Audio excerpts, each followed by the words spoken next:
Existe uma mentira, talvez a mais perigosa e sutil, que um cristão pode acreditar em nossos dias. Ela não soa como uma heresia óbvia. Pelo contrário, ela se veste de espiritualidade e autonomia. É a mentira que sussurra que você pode amar a Deus com toda a sua alma, mas ao mesmo tempo desprezar a noiva que ele escolheu, o corpo que ele instituiu.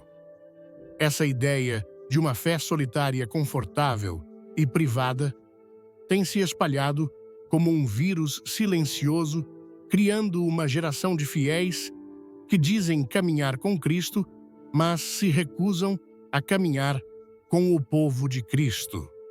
Estão iludidos, convencidos de que seu relacionamento pessoal com Deus é suficiente, sem perceber que estão perigosamente vulneráveis.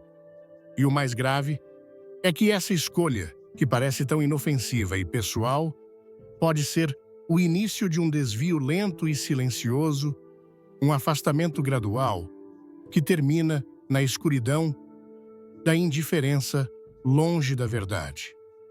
Não se engane, pois o inferno celebra essa decisão.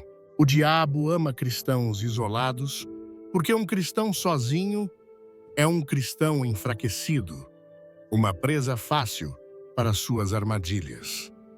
Ele trabalha sorrateiramente no exato momento em que você decide que não precisa mais do rebanho para sobreviver. É por isso que hoje eu preciso te fazer a pergunta que talvez você esteja evitando. Você pode realmente ser cristão sem fazer parte de uma igreja? Pode caminhar com Cristo, negando a comunhão que Ele mesmo instituiu como um presente de proteção e crescimento para você? Antes de mergulharmos fundo na resposta que a palavra de Deus nos dá, preciso da sua atenção. Se você já se sentiu sozinho na fé ou conhece alguém que está se afastando, comente aqui embaixo: eu preciso ouvir, para que essa mensagem alcance mais corações. E acredite, a revelação que Deus tem para o final deste vídeo pode ser o ponto de virada que você tanto busca. Fique até o fim. Agora, com o coração aberto, eu quero te confrontar, não com julgamento, mas com um amor sério e urgente. Você está realmente vivendo a fé bíblica ou apenas moldou uma fé conveniente baseada no que você sente e não no que Deus ordenou?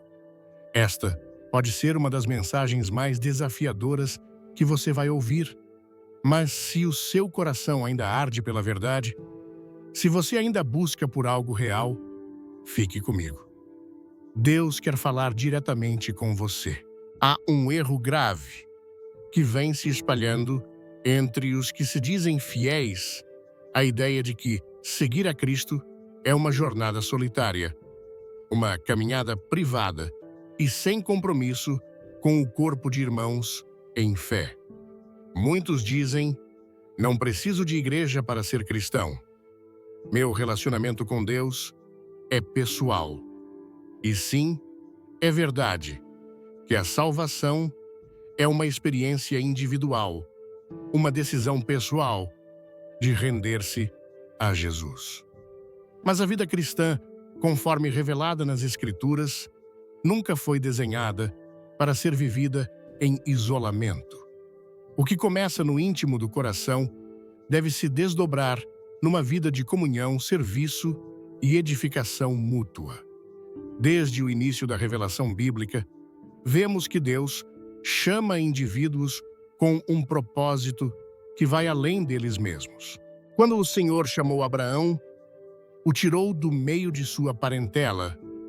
Não foi para que ele vivesse uma fé solitária, mas para que, por meio dele, todas as famílias da terra fossem abençoadas.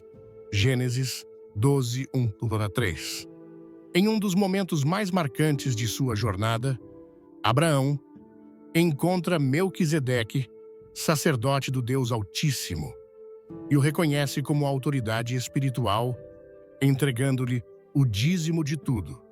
Gênesis 14, 18, 20. Essa não é apenas uma cena de generosidade, mas uma cena de comunhão espiritual entre dois homens tementes a Deus. Abraão, o pai da fé, não desprezou a presença de outro homem de Deus.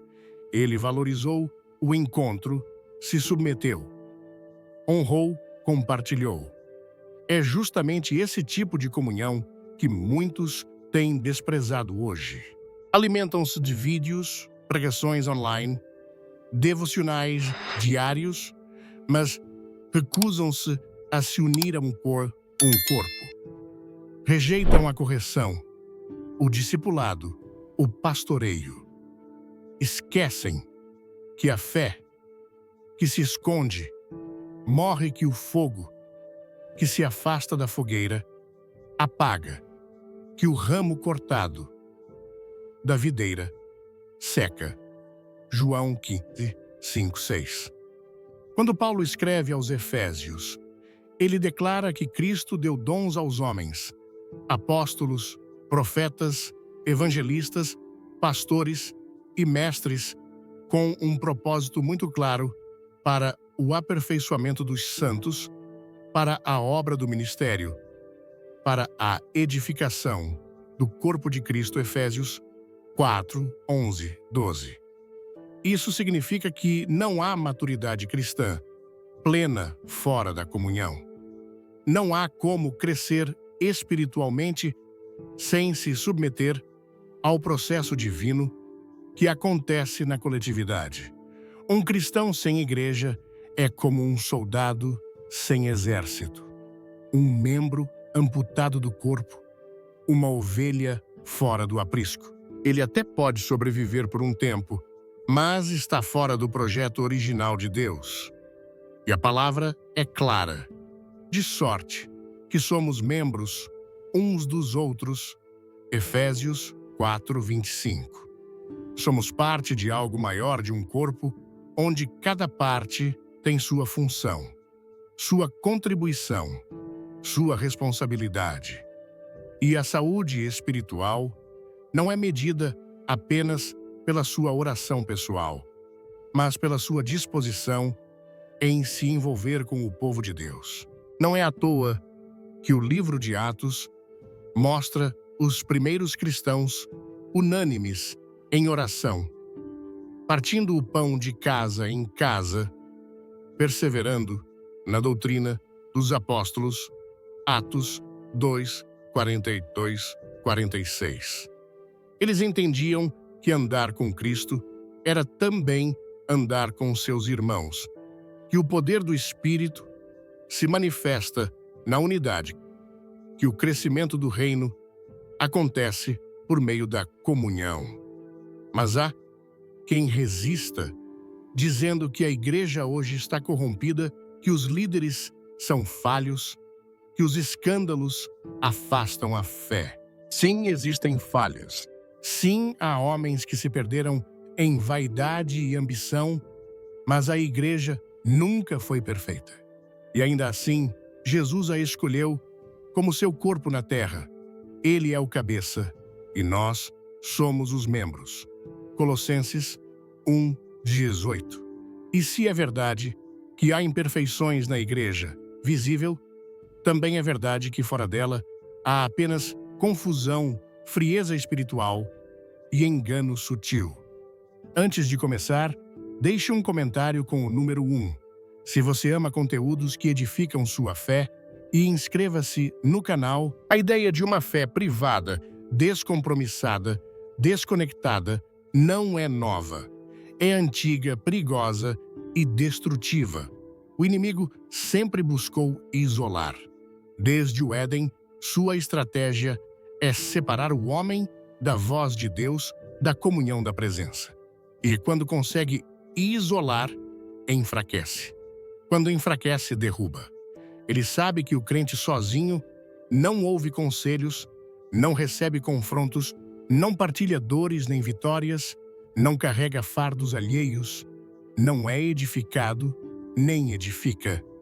A fé genuína exige humildade, e a humildade nos faz reconhecer que precisamos uns dos outros, que há dias em que a oração do irmão nos sustenta, em que a palavra do pastor nos realinha, em que a presença da comunidade nos levanta do chão. Não se trata de obrigação religiosa, trata-se de necessidade espiritual. E se alguém ainda duvida, olhe para Jesus. Mesmo sendo o Filho de Deus, não andou sozinho. Formou um grupo, compartilhou a missão, lavou os pés dos discípulos, chorou com amigos, entrou nas casas, participou das festas, enfrentou a dor ao lado de outros. Até no Getsêmani, ele desejou a companhia de Pedro, Tiago e João Mateus, 26, 36, 38. Se o Mestre valorizava a comunhão, quem somos nós para desprezá-la? Talvez a sua ausência na igreja não seja por convicção, mas por feridas. Talvez você tenha sido maltratado, incompreendido, esquecido. Mas mesmo assim, Deus ainda te chama para o corpo. Porque a cura, muitas vezes, vem exatamente da comunhão que você teme. É no corpo que Deus trabalha. É no meio do povo que ele se move. É na unidade que ele ordena a bênção. Salmos 133, 1-3. Você não foi salvo para caminhar sozinho, foi salvo para pertencer. Foi alcançado para servir. Foi restaurado para levantar outros. Sua fé precisa de raízes, e raízes não crescem na solidão. Crescem na terra fértil da comunhão, no solo da igreja, regadas pela palavra, alimentadas pela presença do Espírito. A igreja é mais que um prédio, mais que um culto, mais que um lugar físico. Ela é a noiva do Cordeiro. Apocalipse 19, 7, 8. É o campo de treinamento dos santos. É o lugar onde o céu toca a terra. Por isso, não aceite a mentira que diz que você pode ser um cristão completo sem ela. Essa é uma verdade que o mundo nunca te contou, mas que o céu jamais negou. Jesus sempre esteve no meio do povo não isolado. Jesus nunca viveu isolado. Ainda que fosse o Filho unigênito de Deus, cheio de poder, sabedoria e autoridade, ele escolheu estar entre as pessoas. Ele não permaneceu nos montes longe da multidão. Ele desceu, tocou, chorou, comeu com pecadores, abraçou crianças, sentou-se com os desprezados, e quando começou seu ministério, não o fez sozinho. Chamou 12 homens. Mateus 10, 1, 4. E mesmo sabendo que um trairia, que outros o abandonariam, ele permaneceu com eles, porque a missão de Deus sempre envolveu comunhão. Esse é o ponto que muitos ignoram. Jesus poderia ter realizado todos os milagres sem testemunhas. Poderia ter proclamado as verdades do reino sem ninguém por perto. Mas ele nos deixou um modelo, um padrão, um estilo de vida que envolve presença, partilha, discipulado, mesa, diálogo. Jesus, sendo perfeito, se rodeou de imperfeitos e o fez com propósito para ensinar que a fé não se fortalece no isolamento, mas na comunhão. É preciso observar com cuidado os evangelhos. Quando Jesus chamava alguém, ele não dizia apenas, "Vem a mim". Ele dizia, "Segue-me". Mateus 19. E segui-lo significava caminhar com outros que também haviam sido chamados. Pedro não foi chamado sozinho para andar com Cristo, nem João. nem Bartolomeu. Foram chamados a seguir juntos, a aprender juntos a errar e recomeçar juntos. A vida cristã que Jesus ensinou não é uma experiência privada, onde cada um vive sua fé em silêncio longe de tudo e de todos. Ele nos ensinou a amar uns aos outros, confessar os pecados uns aos outros, carregar os fardos uns dos outros, exortar uns aos outros. João 13:34, Tiago 5:16, Gálatas 6:2, Hebreus 3:13. E isso só é possível quando há convivência, proximidade, comunhão. Quando olhamos para Atos dos Apóstolos, vemos com clareza o fruto dessa semente plantada por Jesus. Logo após o Pentecostes, quando o Espírito Santo foi derramado com poder, o texto sagrado diz: e perseveravam na doutrina dos apóstolos, na comunhão, no partir do pão e nas orações. Atos 2:42.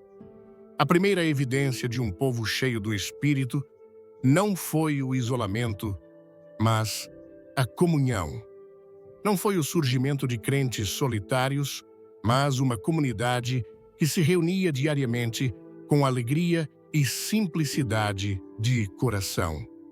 Havia ali um mover sobrenatural, não porque cada um orava sozinho em sua casa, mas porque estavam juntos, unânimes, perseverando como um só corpo.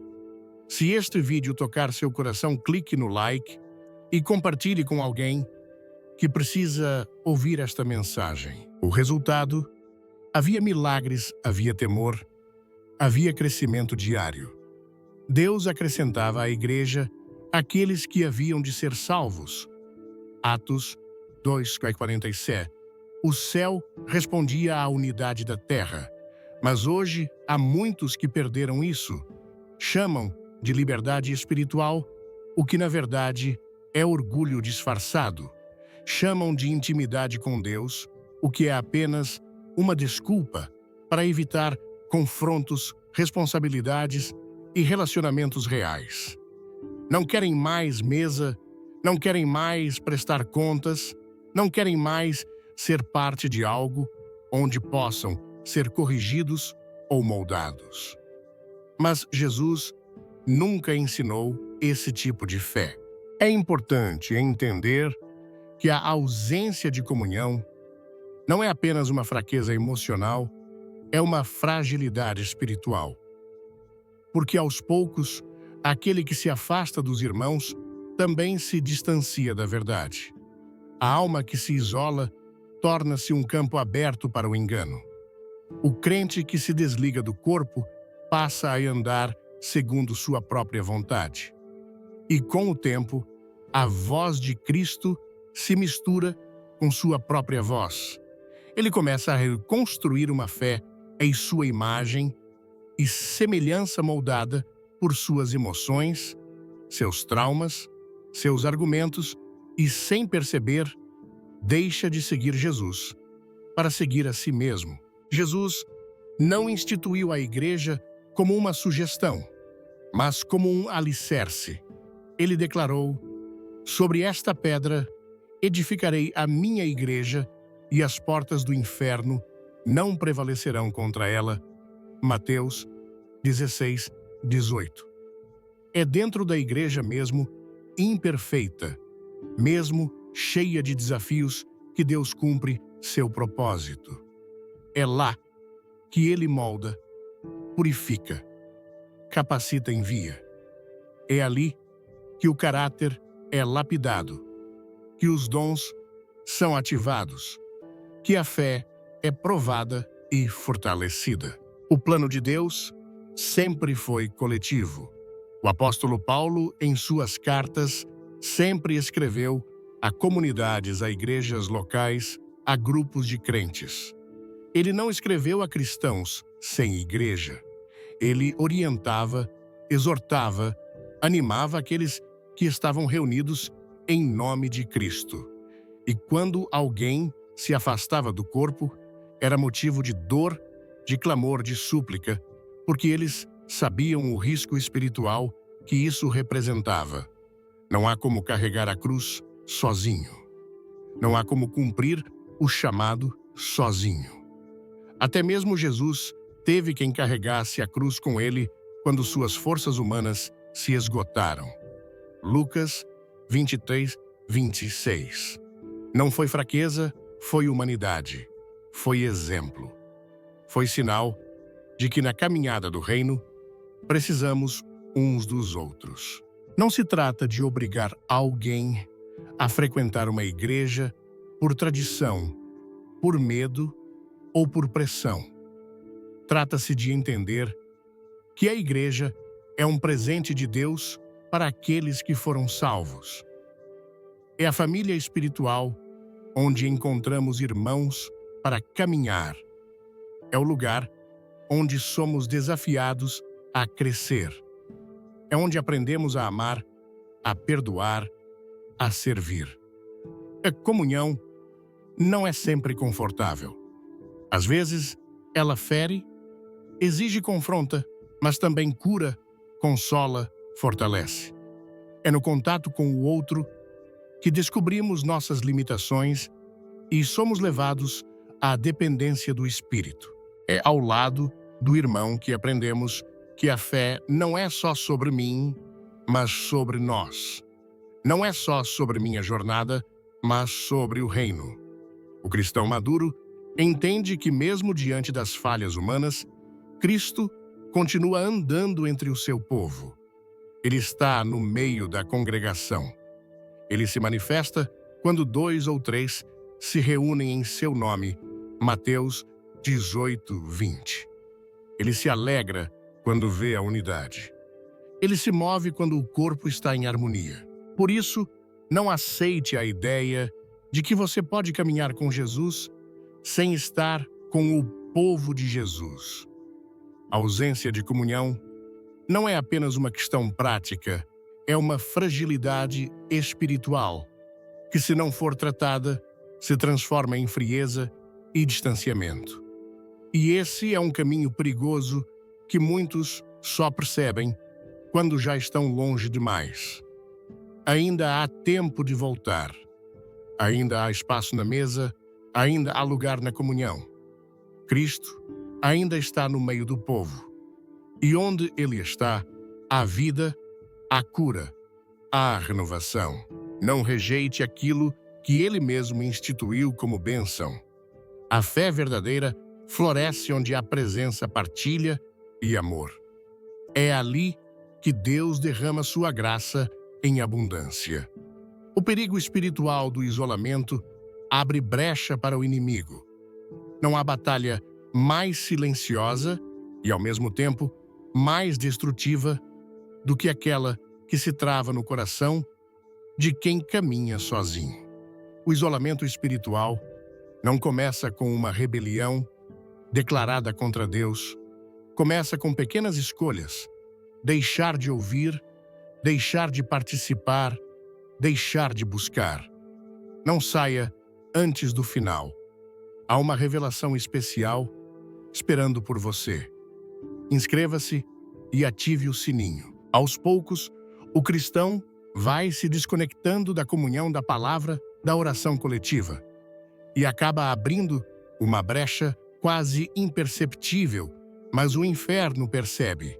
E é por essa brecha que o inimigo se infiltra com suas mentiras, suas distrações e seu veneno.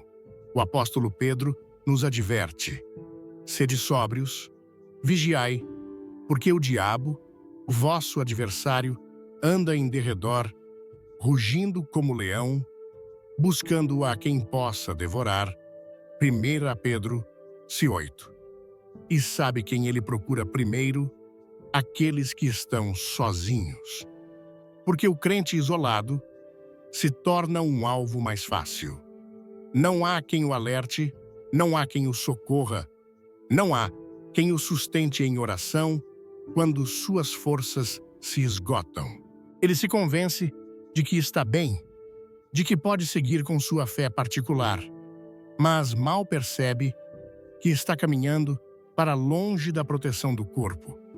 E quando menos espera, já está sendo esmagado por pensamentos confusos, tentações intensas e uma frieza espiritual que toma conta devagar, até que o coração já não sente mais saudade da presença de Deus. A Escritura, em Hebreus 10:25, é direta, firme e absolutamente clara. Não deixemos de congregar-nos, como é costume de alguns, mas façamo-nos admoestações, e tanto mais quanto vedes que o dia se aproxima. Essa exortação não é uma sugestão religiosa, é uma advertência espiritual, porque o afastamento da congregação não é apenas desobediência, é perigo iminente. O dia do Senhor se aproxima, o tempo se encurta, e quanto mais nos isolamos, mais vulneráveis nos tornamos aos ataques do engano, da apostasia e da autossuficiência. O isolamento espiritual alimenta ilusões. A pessoa começa a crer que tem controle, que não precisa de ninguém, que pode viver sua fé sem se expor, sem se comprometer, sem prestar contas. Mas o que parece liberdade é, na verdade, um laço sutil de Satanás. Ele não nos ataca com correntes logo no início. Ele apenas afasta nossos pés do caminho. Ele nos convence de que estamos melhor assim, longe da confusão da igreja, longe da hipocrisia dos irmãos. Mas o que ele realmente deseja é nos cortar do fluxo da vida que vem da comunhão. Ele sabe que um corpo sem sangue apodrece, que uma videira sem galhos não frutifica, que uma ovelha longe do pastor será despedaçada pelos lobos. A Bíblia nos dá um retrato vívido desse risco em Atos 20, 7 e 12. Um jovem chamado Eutico, durante uma longa pregação de Paulo, estava assentado numa janela. Ele não estava entre os irmãos, estava na margem, entre dentro e fora, nem totalmente presente, nem totalmente ausente. Era tarde da noite, o ambiente era espiritualmente intenso, mas sozinho. Na janela, adormeceu, caiu e morreu. Esse episódio é mais do que um acidente, é um alerta. Eutico é o retrato de quem se distancia da centralidade da comunhão, de quem se acomoda na periferia da fé, sem envolvimento, sem vigilância, sem atenção. O corpo estava reunido, o espírito estava se movendo, mas ele estava na janela, distraído, vulnerável, sozinho. E a queda foi consequência natural do afastamento. A boa notícia é que Paulo o abraçou e Deus o trouxe de volta à vida. Mas nem todos que caem têm alguém por perto para levantar. Quantos hoje estão na mesma posição? Não estão completamente fora, mas também não estão totalmente dentro. Estão em janelas espirituais conectados à fé, por tradição, por lembrança, por formalidade, mas já distantes da chama viva do Evangelho. Já não participam, já não servem, já não buscam apenas, observam de longe e aos poucos caem no sono da apatia.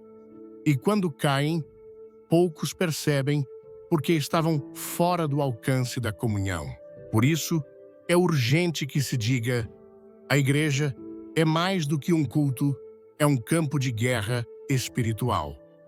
É o lugar onde intercessões são levantadas, onde lágrimas são compartilhadas, onde correntes são quebradas pela unidade da fé. É na igreja que os dons se somam, que o discernimento se fortalece, que o crente é mantido alerta.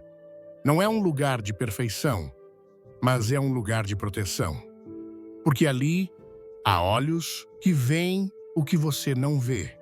Há vozes que te chamam de volta quando você começa a se afastar. Há irmãos que se colocam entre você e o abismo se necessário. O cristão que despreza essa realidade está desarmado diante do adversário.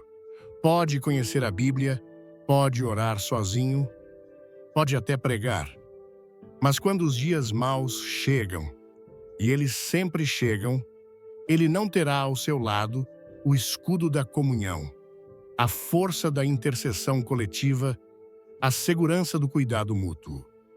Muitos que hoje estão frios, confusos, derrotados espiritualmente, começaram a trilhar esse caminho no dia em que decidiram se isolar. E, infelizmente, só perceberam tarde demais. Porque o isolamento não mata. De uma vez, ele vai drenando, pouco a pouco, a vida da alma, vai silenciando a voz de Deus, distorcendo a percepção, até que a pessoa já não sente necessidade da verdade. E nesse estado, o inimigo trabalha com liberdade. É preciso romper com essa armadilha. É preciso reconhecer com humildade que ninguém vem sozinho, que a força da fé não está apenas na oração particular, mas no compartilhar das cargas, no partir do pão, na edificação mútua. Quer mais mensagens como esta? Comente. Quero mais? E siga o canal para não perder nada. É na presença de outros fiéis que somos protegidos das ciladas do inimigo. É no ambiente de unidade que o Espírito Santo se manifesta com poder. A igreja não é perfeita, mas é o lugar onde Deus te plantou para ser cuidado, corrigido, curado e enviado. E não há outra forma de resistir ao mal, senão revestido da armadura de Deus, Efésios 6, 10 e 18. E essa armadura é forjada no ambiente da comunhão. Longe disso, o inimigo encontrará espaço-tempo e brecha para destruir tudo que o Senhor construiu em sua vida. Não basta amar a Deus em segredo. É necessário caminhar com o povo de Deus em luz.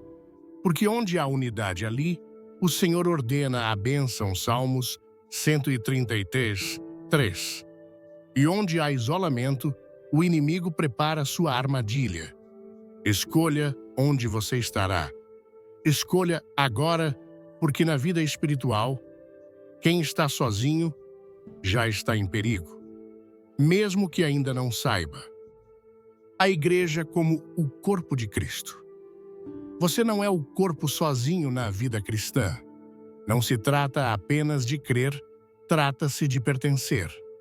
Crer é o início, mas pertencer é o propósito. A fé, que permanece sozinha, sem corpo, sem vínculo, sem compromisso com os outros membros, enfraquece com o tempo e perde seu lugar na construção do reino. E é justamente isso que o apóstolo Paulo nos ensina com clareza em 1 Coríntios 12, 12. Porque assim, como o corpo é um e tem muitos membros, e todos os membros, sendo muitos, são um só corpo, assim é Cristo também. Nenhum membro sobrevive se estiver desconectado. Nenhum cristão floresce espiritualmente se vive separado do corpo. Há quem diga, eu sou igreja onde estiver. Mas isso é uma distorção da verdade. Você pode carregar a presença de Deus em qualquer lugar, mas não é o corpo de Cristo sozinho. O corpo é coletivo, é unido por um só Espírito, movido por uma só fé, sustentado por um só Senhor. E Deus nos salvou individualmente para nos inserir em algo maior do que nós mesmos, uma comunidade viva, de fé, de propósito e de serviço.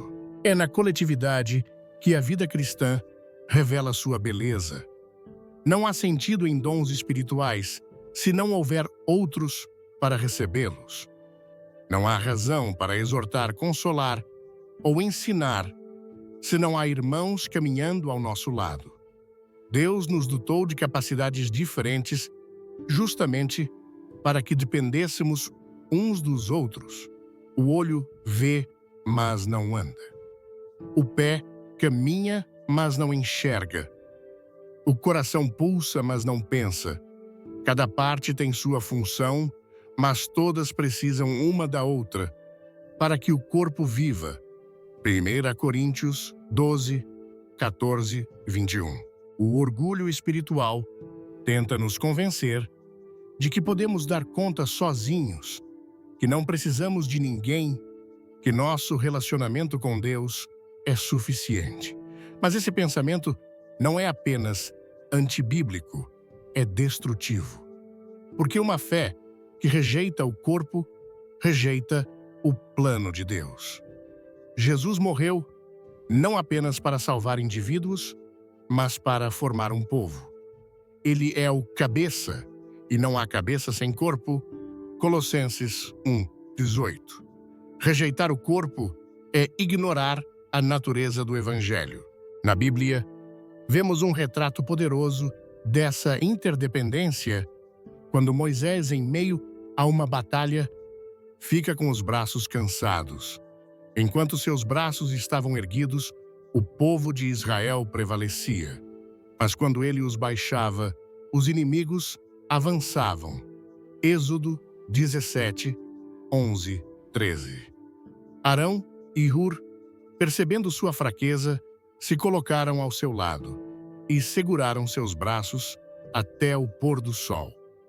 Moisés não venceu aquela batalha sozinho. A vitória veio da unidade, da cooperação, do apoio mútuo. Cada um fez sua parte e Deus agiu através da colaboração deles. Quantos hoje estão tentando manter os braços erguidos sozinhos? Tentam orar sozinhos, resistir sozinhos, servir sozinhos, lutar sozinhos. Mas o cansaço chega, as mãos caem, o ânimo diminui. E sem alguém ao lado, o peso se torna insuportável.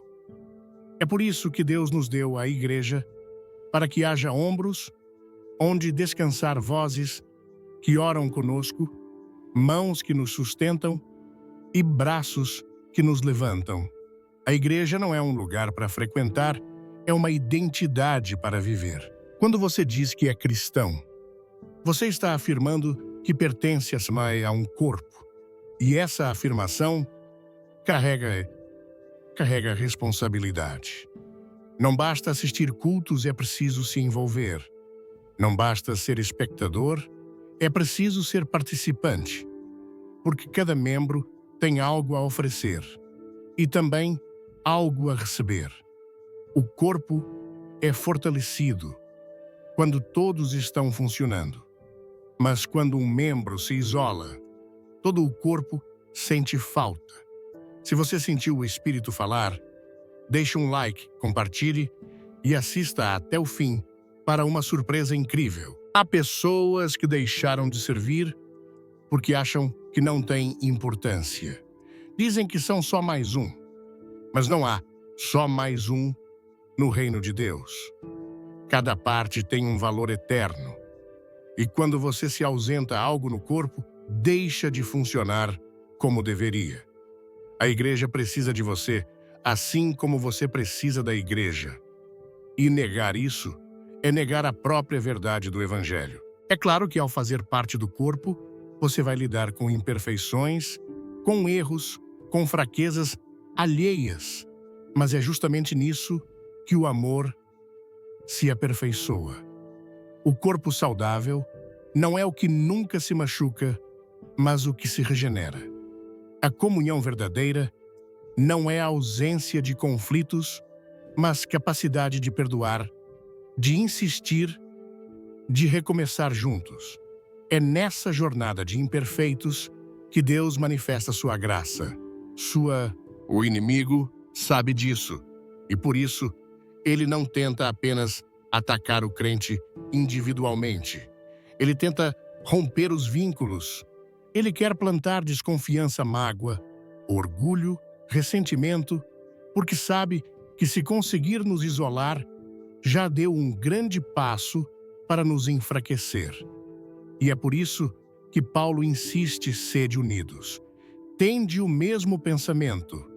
Suportai-vos uns aos outros em amor. Efésios 4, 2, 3. A maturidade espiritual não se mede pelo quanto você sabe, mas pelo quanto você consegue andar em unidade. E isso exige renúncia, humildade, disposição. Exige paciência, mas também traz frutos eternos. Quando a igreja funciona como corpo, o mundo vê Cristo, porque é nesse corpo que ele habita. E se a cabeça é santa, o corpo também deve ser. Você foi chamado para fazer parte, para pertencer, para edificar, para ser edificado. E quando entende isso, sua fé deixa de ser uma experiência solitária e passa a ser um instrumento de transformação. Deus age no coletivo. Ele se revela na comunhão. Ele se move quando os membros estão alinhados ao propósito do cabeça. Talvez você tenha tentado andar sozinho por muito tempo. Talvez até tenha sido ferido por outros membros, mas não desista do corpo por causa da falha de uma parte. O corpo ainda vive, ainda pulsa, ainda é instrumento de Deus. E você ainda é necessário. Sua ausência gera vazio. Sua presença fortalece. Volte a servir. Volte a se envolver. Volte a crer que é possível viver a fé em unidade, porque no final das contas, ninguém foi feito para carregar o peso da jornada espiritual sozinho. E no corpo de Cristo, você não está só. Você é parte, você é necessário. E é nessa união que Deus fará coisas maiores do que você imagina. Quando a igreja falha, Cristo ainda é o cabeça. Nenhuma ferida dói tanto quanto aquela que é causada dentro de um lugar onde esperávamos ser acolhidos. Para muitos, o motivo do afastamento da igreja não foi falta de fé nem rebeldia, mas decepções profundas, mágoas deixadas por palavras impensadas, gestos frios, julgamentos precipitados, líderes que falharam, irmãos que abandonaram promessas que não foram cumpridas. E sim, precisamos reconhecer com honestidade a igrejas que erram, a homens que carregam o nome de Cristo, mas não o caráter dele. Há estruturas que mais afastam do que aproximam, que mais ferem do que curam. E essas realidades não podem ser negadas, mas também é necessário olhar além disso.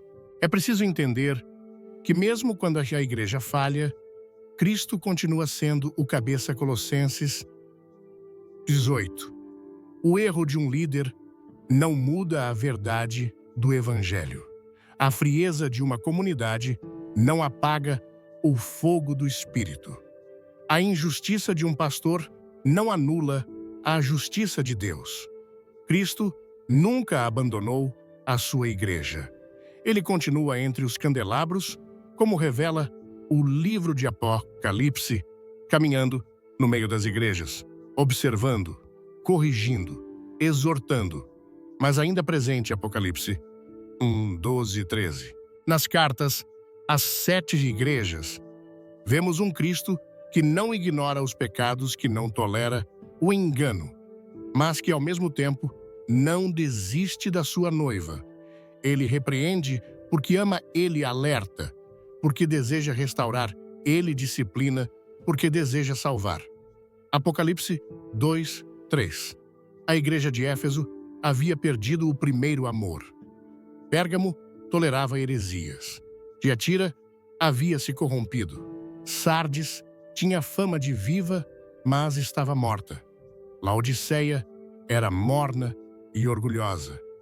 Ainda assim, Jesus escreve a cada uma delas. Ainda assim, ele fala com cuidado, com paciência, com insistência, porque a voz dele não se cala. Diante da falha, ela se levanta com mais autoridade. Se você foi ferido por uma igreja, isso não significa que Deus te abandonou. Não significa que você precisa viver isolado, afastado, desconfiado para sempre. Significa apenas que você provou da fragilidade humana dentro de um lugar que, sim, deveria ser santo, mas que também é composto por gente falha. E isso não justifica o erro, mas ajuda-se a entender que o nosso chamado não é para seguir pessoas, mas para seguir a Cristo. Há quem diga, se até o pastor caiu, como posso confiar? Mas a verdade é que a confiança não deve estar no pastor, deve estar em Jesus. E ele nunca caiu, nunca mentiu, nunca abusou de ninguém, nunca usou sua autoridade para oprimir. Ele é o único digno de ser seguido sem reservas.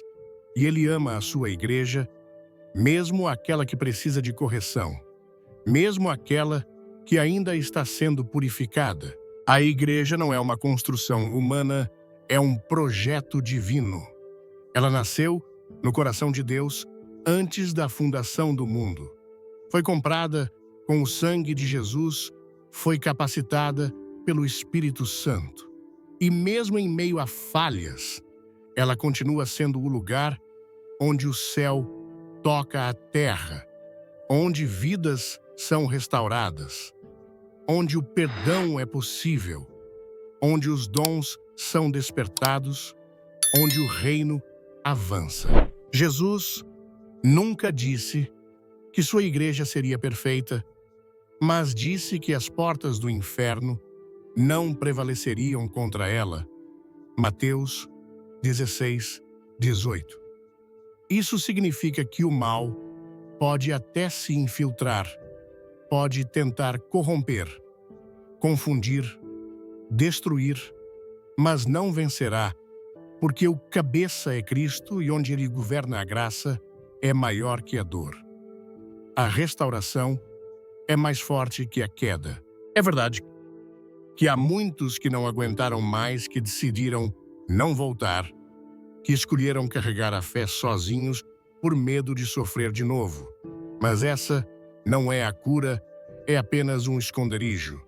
E esconder-se não trata a ferida, apenas a preserva aberta, infeccionando a alma com ressentimento, incredulidade e solidão. Cristo quer tocar essas feridas, mas isso só é possível quando há disposição para olhar para Ele e não para os homens, para se lembrar de que a igreja pertence ao Senhor e Ele está mais interessado do que qualquer um em purificá-la. O amor de Cristo pela igreja é incondicional. Ele a conhece por dentro, sabe onde está doente, onde precisa de correção, mas não a rejeita. Ele não se envergonha de chamá-la de sua noiva.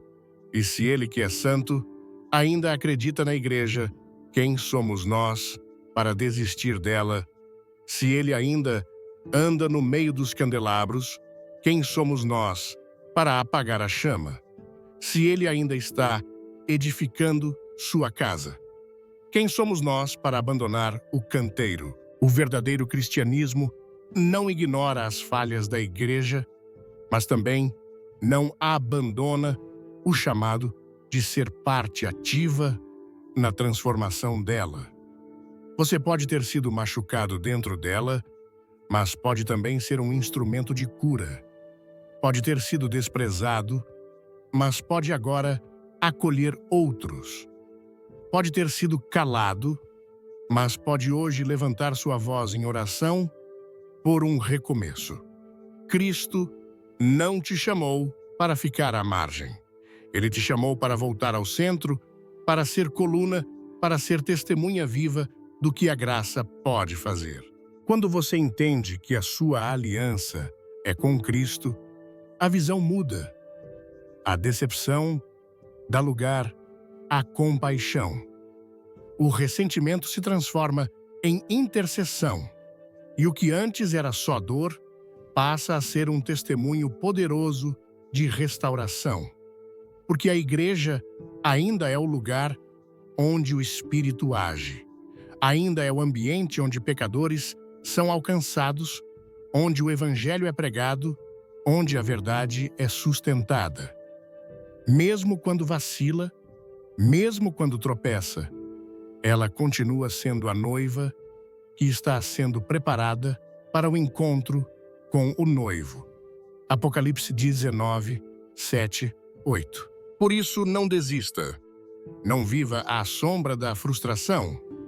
Não alimente a crítica que paralisa. Levante-se com olhos renovados. Olhe para Cristo. Veja que Ele continua ali chamando, curando, guiando, santificando. A igreja pode ter te falhado, mas Jesus nunca falhou. E Ele continua dizendo: eu edificarei a minha igreja. Mateus 16, 18. Você não foi chamado para seguir homens, foi chamado para seguir Jesus. E quem segue Jesus, inevitavelmente, se aproxima da igreja que ele ama. Não fuja por causa das feridas. Entregue-as. Não se esconda por causa das decepções. Supere-as. Não viva em silêncio por causa dos erros do passado. Testemunhe o poder da graça. Cristo ainda é o cabeça, e ele não desistiu do seu povo. A pergunta que ecoa agora é: você vai continuar se afastando por causa dos homens, ou vai se aproximar por amor ao Rei, que ainda caminha entre os candelabros?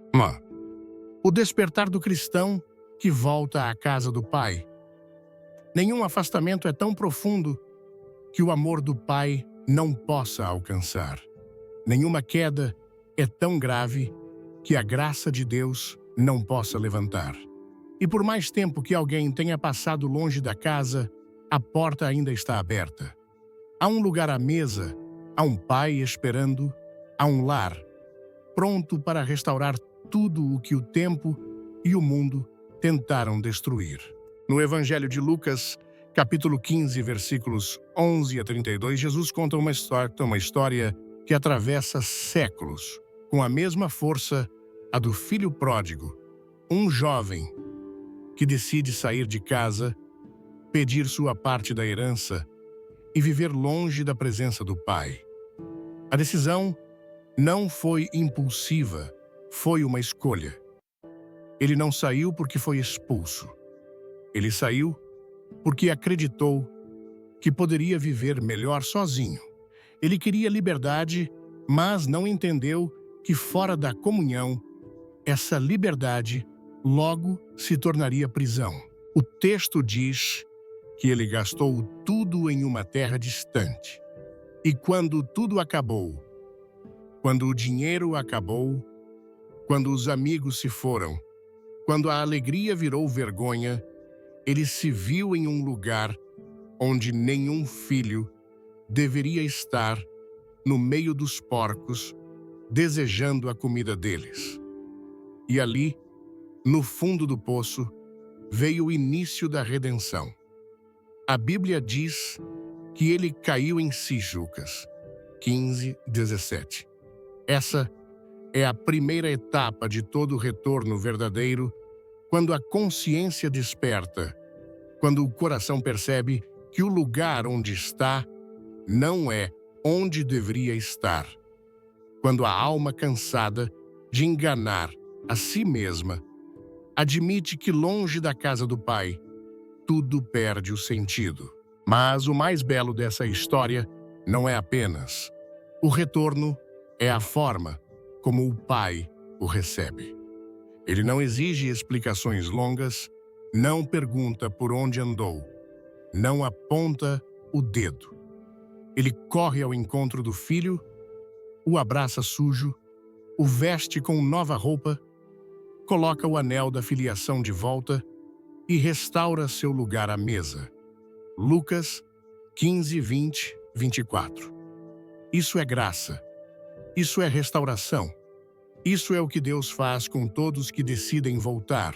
Há muitos que se afastaram da igreja, acreditando que não poderiam mais voltar, que o tempo os distanciou demais, que o erro foi grande demais, que não seriam mais bem-vindos. Mas esse é um engano que precisa ser quebrado, porque o coração de Deus não se fecha para quem se arrepende. Ele não está esperando perfeição, está esperando rendição. Ele não quer justificativas, quer o seu coração. Voltar à comunhão não é retroceder, é avançar na direção da cura. Porque sozinho, você apenas sobrevive, mas no corpo, você é restaurado. E há muitos hoje tentando viver uma fé que já não tem força, tentando carregar um fardo que já os quebrou por dentro. Mas ainda assim, resistem, orgulhosos, feridos, presos em pensamentos como: se eu voltar, vão me julgar, vão me perguntar onde estive, vão me apontar. Mas a palavra responde com outra verdade. O Pai vai correr na sua direção. E se você está disposto a dar um passo, Ele correrá com braços abertos para te receber. A restauração não acontece à distância, ela exige movimento. O filho pródigo não foi alcançado no chiqueiro. Ele foi restaurado quando decidiu voltar. E essa decisão é que marca o início do milagre. Porque há curas que só acontecem quando voltamos ao convívio. Há cicatrizes que só fecham quando voltamos à mesa. Há vozes que só ouvimos novamente quando nos permitimos pertencer de novo. Retornar à igreja pode parecer assustador, mas a alternativa é pior. Viver longe, vazio, desconectado, tentando manter uma espiritualidade sem raízes, sem vínculos, sem corpo. E uma fé assim se torna frágil, inconstante e vulnerável, porque a alma mesmo, tentando se enganar, sabe que algo falta. E o que falta não é apenas uma programação de domingo, é a mesa, é a presença, é a família espiritual, é o abraço, é o calor de um altar que te lembra que você ainda tem um lugar no reino. Não é preciso esperar mais. O tempo de voltar é agora. O Espírito está chamando. O coração já sabe que não há mais nada lá fora que preencha o que a presença de Deus preenche.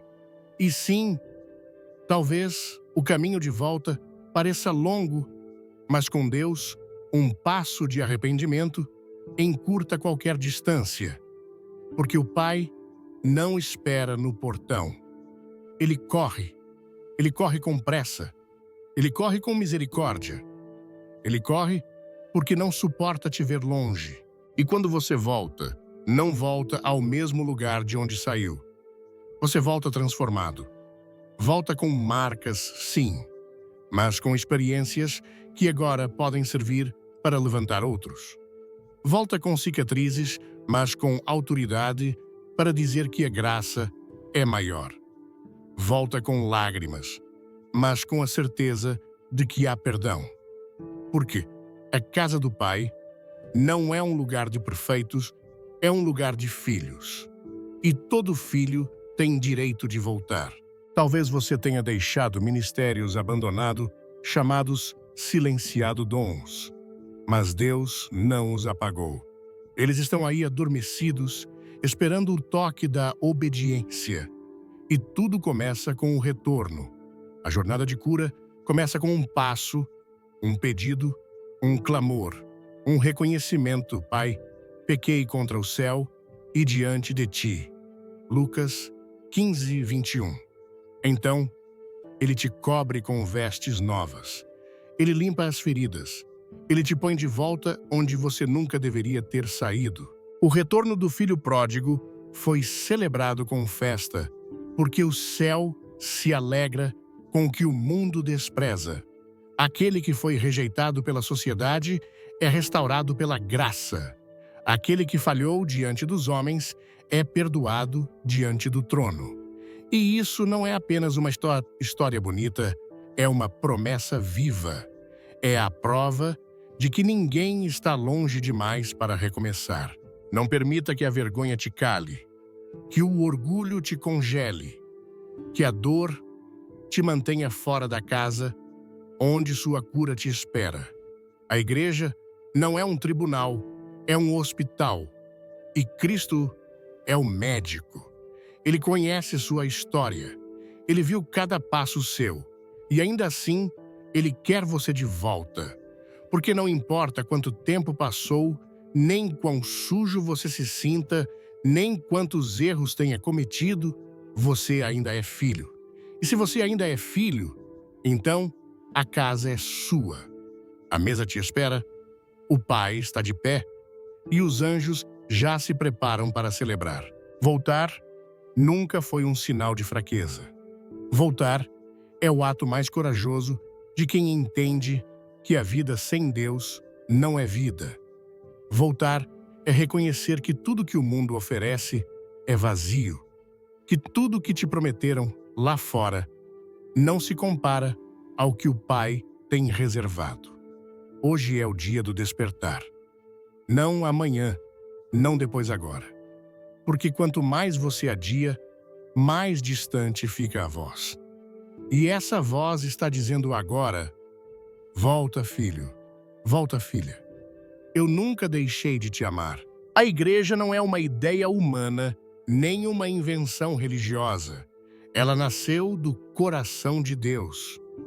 Foi anunciada por Jesus com autoridade quando disse sobre esta pedra: edificarei a minha igreja, e as portas do inferno não prevalecerão contra ela. Mateus 16, 18. Não é apenas um ajuntamento de pessoas com interesses espirituais, nem um espaço onde se reúnem os que gostam de louvor ou mensagens. A igreja é a manifestação visível do reino de Deus na terra. É o ambiente onde o céu toca o chão, onde o impossível se torna possível, onde vidas quebradas encontram um propósito, onde o Espírito Santo age com liberdade. A igreja não é perfeita, mas ela é triunfante porque não depende de estrutura, nem de prestígio, nem de reconhecimento humano. Sua força está no seu fundador, e Cristo não apenas a instituiu, ele prometeu sustentá-la até o fim. Mesmo diante da perseguição, da corrupção, de alguns, da frieza de outros, a igreja permanece de pé, porque o que Deus constrói, o inferno não pode derrubar. O que é estabelecido sobre a rocha permanece quando os ventos sopram e as tempestades rugem. Dentro da igreja verdadeira, há vida, há milagres, há libertação. Não porque os homens têm poder, mas porque Deus habita no meio do seu povo. Ali, os dons espirituais não são adereços teológicos, mas ferramentas reais que operam para a edificação. Ali, o coração abatido encontra força, o perdido encontra direção, o desesperado encontra consolo. E isso não é teoria, é realidade. Milhões ao redor do mundo podem testemunhar que foi dentro de uma igreja que ouviram a voz de Deus, que foram libertos do vício, que foram curados emocionalmente, que reencontraram sua identidade. A igreja não é um lugar para nos esconder do mundo. É um posto avançado do reino no campo de batalha. É o exército de Cristo e não um clube de preferências pessoais. Quem se une à igreja entende que foi chamado para lutar, para orar, para resistir ao mal, para levar luz onde há trevas. Cada culto é um preparo. Cada mensagem é uma arma. Cada oração é um ato de guerra espiritual. E juntos como um corpo, marchamos não com medo, mas com autoridade, porque as portas do inferno não suportam o avanço da luz. O que acontece quando a igreja se reúne em unidade vai além do que o olho pode ver. O mundo espiritual responde à comunhão dos santos. O céu se abre quando há adoração verdadeira. Correntes são quebradas quando o povo ora com fé. Prisões emocionais caem quando a palavra é proclamada com poder. Por isso, o diabo odeia a igreja. Ele teme a sua força. Ele treme diante da sua intercessão. Ele tenta dividir, esfriar, confundir, porque sabe que quando a igreja se posiciona, nada pode detê-la. Não há substituto para o que a igreja oferece. Nenhuma plataforma digital, por mais eficiente que seja, consegue reproduzir a presença viva de estar entre irmãos, de sentir a atmosfera carregada de fé, de ouvir os gemidos de quem ora ao seu lado, de ser tocado por uma mão amiga em meio à adoração. É nesse ambiente que o Espírito se move com liberdade, porque Deus escolheu habitar entre aqueles que se reúnem em seu nome. Mateus 18:20. É na igreja que testemunhamos transformações que nenhuma terapia ou filosofia pode explicar. É na igreja que uma mãe ora anos pelo filho perdido e o vê se render ao Senhor. É na igreja que um casamento prestes a ruir é restaurado no altar. É na igreja que jovens são levantados com identidade e propósito. É na igreja que pessoas cansadas de viver de aparências descobrem que há graça suficiente para recomeçar. Mas, para que tudo isso aconteça, é preciso entender que a igreja exige entrega. Ninguém experimenta a plenitude da comunhão espiritual se vive à margem, se apenas observa, se não se envolve. O mover de Deus alcança aqueles que decidem mergulhar, que escolhem servir, mesmo quando estão cansados, que permanecem, mesmo quando há falhas, que acreditam que a presença de Deus vale mais do que a conveniência do conforto. Você pode até conhecer a Deus em casa, mas é na comunhão da igreja que você é lapidado, fortalecido e enviado. É no convívio com outros crentes que sua fé é desafiada e refinada. É nos momentos de confronto e reconciliação que o caráter de Cristo é moldado em você. Porque não há amadurecimento sem relacionamento e não há avivamento sem unidade. A igreja não é apenas relevante, ela é necessária, não como uma opção para os que querem se sentir bem, mas como um chamado para os que desejam ser parte de algo eterno. A igreja não vai passar. As modas passam, os movimentos passam, as opiniões humanas mudam. Mas a igreja permanece porque Cristo a sustenta com suas mãos perfuradas. E o que ele começou, ele mesmo completará. Filipenses 1:6. Quem entende essa verdade não vive pulando de congregação em congregação. Não vive alimentando críticas ou comparações. Vive com os pés firmes onde Deus o plantou. Serve com alegria, caminha com graça suporta com fé, edifica com amor, porque sabe que foi chamado para ser parte da resposta de Deus na terra. Chegamos agora ao coração de tudo, ao ponto final, que separa a ilusão da verdade, o temporário do eterno. Depois de caminhar por essa jornada, talvez a pergunta mais importante precise ser respondida. O que, afinal, é a Igreja? Seria ela apenas uma instituição humana, um clube social, com hinos, um prédio de tijolos e argamassa, sujeito às falhas e caprichos dos homens? Muitos feridos e decepcionados passaram a acreditar nisso. Mas essa é a mentira que o inferno se esforça para sustentar. A verdade inabalável e gloriosa é que a Igreja não é uma ideia humana nem uma invenção religiosa. Ela nasceu do coração de Deus antes da fundação do mundo. Foi anunciada por Jesus Cristo não como uma sugestão, mas com a autoridade de um decreto divino, quando ele declarou com poder que abala os alicerces da escuridão. Sobre esta pedra edificarei a minha Igreja, e as portas do inferno não prevalecerão contra ela. Pense no peso dessa promessa. Não é uma frase de efeito. É um selo de invencibilidade. É a garantia do próprio Criador de que, apesar de toda a perseguição, de toda a corrupção que possa tentar se infiltrar, de toda a frieza que possa assolar alguns, a sua Igreja permanecerá de pé. Por quê? Porque sua força não reside em sua estrutura, em seu prestígio ou no reconhecimento humano. Sua força reside em seu fundador.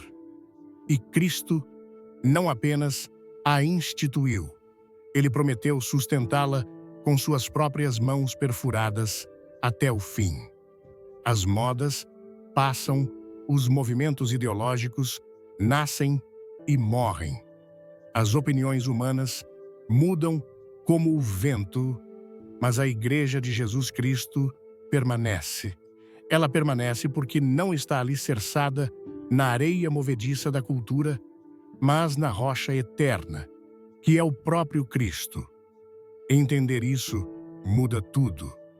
Deixa de ser um lugar que frequentamos por obrigação e passa a ser a fortaleza espiritual à qual pertencemos por vocação. E é precisamente porque a sua fundação é divina que o seu poder é sobrenatural. A Igreja não é um lugar para nos escondermos do mundo. Ela é um posto avançado do reino no campo de batalha espiritual. É o ambiente onde o céu toca a terra, onde o impossível se torna uma realidade palpável, onde vidas que o mundo descartou como quebradas encontram um propósito eterno. Não estamos falando de teoria teológica, mas de realidade vivida. Milhões ao redor do globo podem testemunhar com lágrimas nos olhos que foi dentro de uma igreja, talvez imperfeita, que ouviram a voz de Deus pela primeira vez de forma clara. Foi ali que foram libertos de vícios que os acorrentavam por anos. Foi no altar que casamentos prestes a ruir foram milagrosamente restaurados. Foi na comunhão dos santos que encontraram força para perdoar o imperdoável e cura para feridas emocionais que nenhuma terapia conseguiu alcançar. É na igreja que uma mãe ora por anos a fio pelo filho perdido e o vê finalmente se render ao Senhor.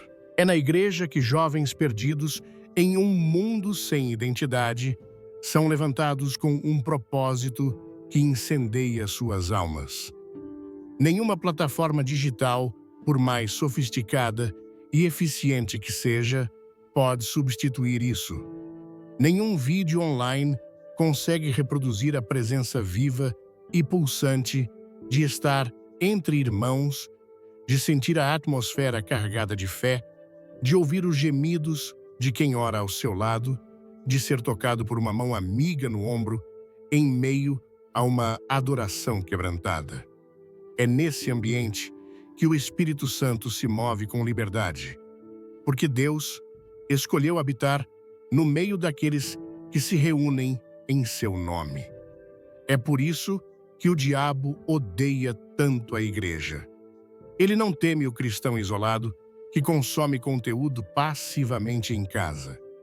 Ele teme a força de um corpo unido. Ele treme diante da intercessão coletiva.